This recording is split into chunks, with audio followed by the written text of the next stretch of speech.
Mo kí gbogbo yẹn lólùfẹ́ Adeomade fídíò kan wà táwọn èèyàn circulate on social media pé Àdùkẹ́ nígbà tó fẹ́ lọ sí abẹ ni fídíò yẹn kì í ṣe fídíò Àdùkẹ́ kì í ṣe Àdùkẹ́ ló wà ní fídíò yẹn mẹ́yẹ káwọn èèyàn kùtà yín jẹjà rẹ̀ àwọn èèyàn ẹ má dáhùn ẹni tó post fídíò yẹn kàn fẹ́ fi generate traffic ni kì í ṣe Àdùkẹ́ ló wà ń bẹ on 30 June 30 ni wọ́n post fídíò yẹn ẹ̀dẹ̀ wò bàtà Àdùkẹ́ ṣaláìsì so ṣe date àjẹwà ní àwọn ní August ṣe wọ́n dẹ̀ post video yẹn ní June 30 a brilliant nurse looking to post video yẹn so kì í ṣe Àdùkẹ́ ló wà ń bẹ ẹ̀yẹ jẹ́ bí yẹn ṣe lọ. lórí àìlera tó ní tó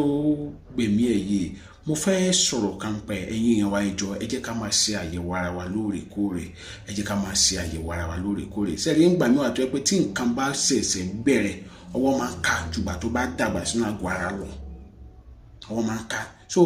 ká dẹ̀ fi ọ̀rọ̀ lọ àwọn tó yẹ ká fi ọ̀rọ̀ lọ kó ló pín kẹ́ máa di nǹkan tó wò ní ká mú because sẹ́rí àrùn jẹjẹrẹ tó ṣe yìí mi fẹ́ sọ yìí bread lórí òfin Facebook mo ṣèwádìí nípa ẹ̀ ibi tó sábà ti máa ń mú àwọn èèyàn ibi kíndìnrín ni òkè orí kíndìnrín báyìí ló ti máa ń padà ló sábà máa ń mú àwọn èèyàn ní kíní àrùn jẹjẹrẹ ti máa ń wà ó máa ń padà yọrí sí àìsàn kíndìnrín náà ni ṣùgbọ́n wọ́n ní wípé tó bá ṣẹ̀ṣẹ̀ bẹ̀rẹ̀ wọ́n sì lè iṣẹ́ abẹ wọ́n lè fi iṣẹ́ abẹ kojú ẹ̀ yà tó bá ṣẹ̀ṣẹ̀ bẹ̀rẹ̀ tẹ́niyẹn tètè mọ̀ wọ́n lè fi iṣẹ́ abẹ kojú ẹ̀ tàbí kán lo àwọn oògùn kọ̀ọ̀kan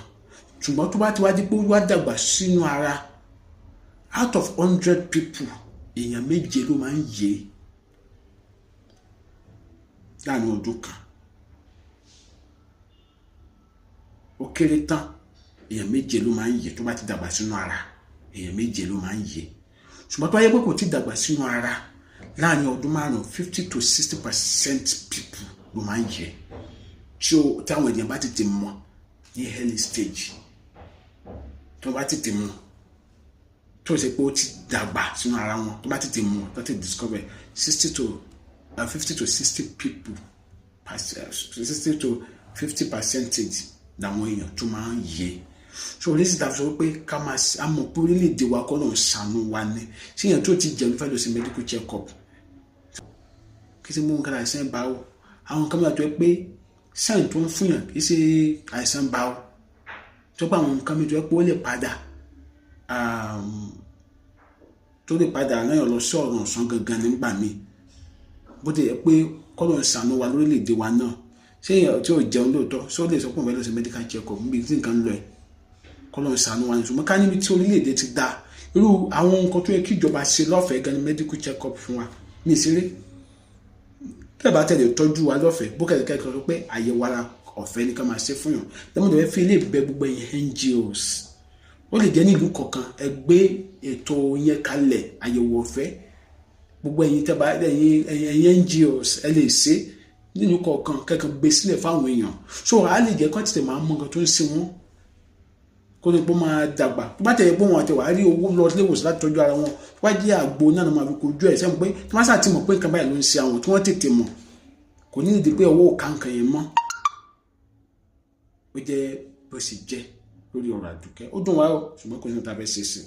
but Ọlọ́run ọlọ́jọ́ ní abà tẹ̀sí afẹ́fẹ́ rẹ̀ lágbára Ọlọ́run gbogbo ẹ̀ tẹ́ ní wò mí ẹ̀ ní kúkúrò yẹn tó dé o nígbà tó kò yẹn bá ń búyọ lágbára Ọlọ́run ẹ̀ ní dẹni àwátì o ẹ̀ ní sunkún lórí ọmọ o ẹ̀ ní sunkún lórí aya o ẹ̀yin obìnrin náà ẹ̀ ní dòpọ̀ ọ̀sán gan o àwa tí adẹ̀ ń tẹ̀ ń wé náà lágbára Ọlọ́run ọba àní kúmọ̀ yín lójú o àní kúmọ̀ yín lójú o àní kúmọ̀ yín lójú o gbogbo àrógò wa lò lágbára Ọlọ́run ọba Adeomade ní orúkọ mi ẹ bá mi share video yẹn ẹ bá mi share video yẹn má dẹ̀ gbàgbé láti follow page mi ẹ jọ̀ọ́ ẹ follow page mi dẹ́ mo ń bẹ̀ yẹn ló bá mi subscribe sí YouTube channel mi Adeomade TV not Adeomade o